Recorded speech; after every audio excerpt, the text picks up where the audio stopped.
Hello, this is Dr. Stanley Lang. Welcome to this video. And I'd like to share part of a conversation I had with somebody who we were talking about whole person health as a way to living your life all the time, not just a part-time strategy. And the part of the concept was that whole person health is, I think, the best pathway to joy. Now, not too many people think about being joyful when they wake up in the morning. Like, it's usually not the first thought that comes to our minds. Most often, we're confronted with other things that are worries that carried over from the previous day, or what we might have even been worrying about while we're sleeping. But I believe that joy is supposed to be sort of the background experience that we're having most of the time, and that is the way that God intended it for us. But we miss the boat a lot of times because we're pursuing life not according to the plan, not according to the blueprint. So the concept here is whole person health means health of body, health of mind, and health of spirit, and to pursue each one with great vigor and to go deep, not to be superficial. So you can't pursue just physical health and expect to be joyful. You can't pursue just spiritual health and expect to be joyful, because we are holistic beings. The integration of body, mind, and spirit is how we are constructed, and these all interact with each other all the time. And if we ignore one part of it and just pursue some other part, we're not going to experience the joy that God wants us to have.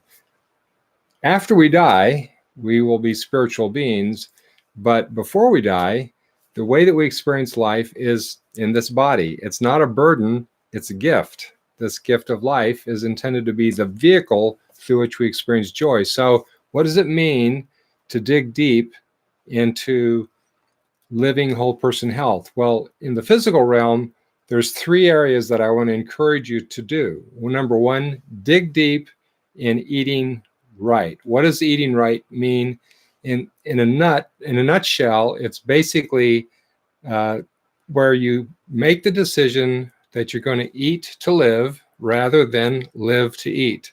Now, that doesn't mean that you have to eat food that doesn't taste good, but if you are eating to live, then you're going to make a lot better choices than if you live to eat.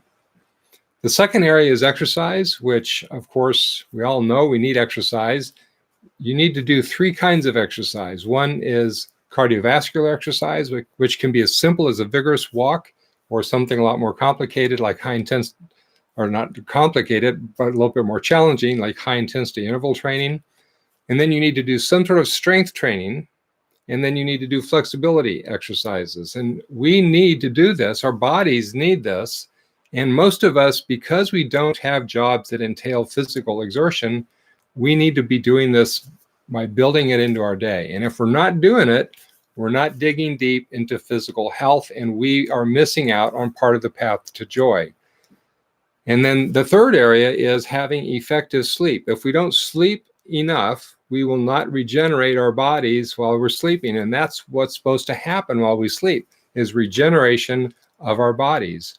And if we don't sleep effectively, which also means long enough, in the right environment, without all of the electronic noise in and around us, then we won't have the benefit that is supposed to be part of sleep. And so all three of these are the sort of the core of digging deep into physical health. Digging deep into emotional health, the area that I encourage people to focus on are your relationships. How can you build your family relationships every day? And how can you build friendships every week? And how can you build your relationship with God every day? Well, that third one then moves over to the third area is spiritual health. How do we build our relationship with God? How do we have true spiritual health? And there's two areas that I always encourage as the most foundational things that almost anybody can do, regardless of where you're at, whether you're Christian or not. You can work on these disciplines that are truly spiritual disciplines. The first one is practicing forgiveness all of the time, all day long, forgiving others and forgiving self. And the second one is practicing thanksgiving, practicing gratitude. Now, when you do all of these together, that just causes us to be more joyful. It just kind of happens if we're doing these things together. It's when we get focused on one thing or focused on the other that we don't experience joy. Like if I become totally focused on the spiritual life, but I ignore my body, I'm not going to be experiencing joy. I might experience relative peace and contentment as I learn the disciplines of controlling my thoughts and stuff. But actual joy requires your body to be engaged. And if your body doesn't feel well, it's really hard to feel joy. If you're having pain, if you feel sick, if you've got low energy, it's likely that you're not going to feel joy.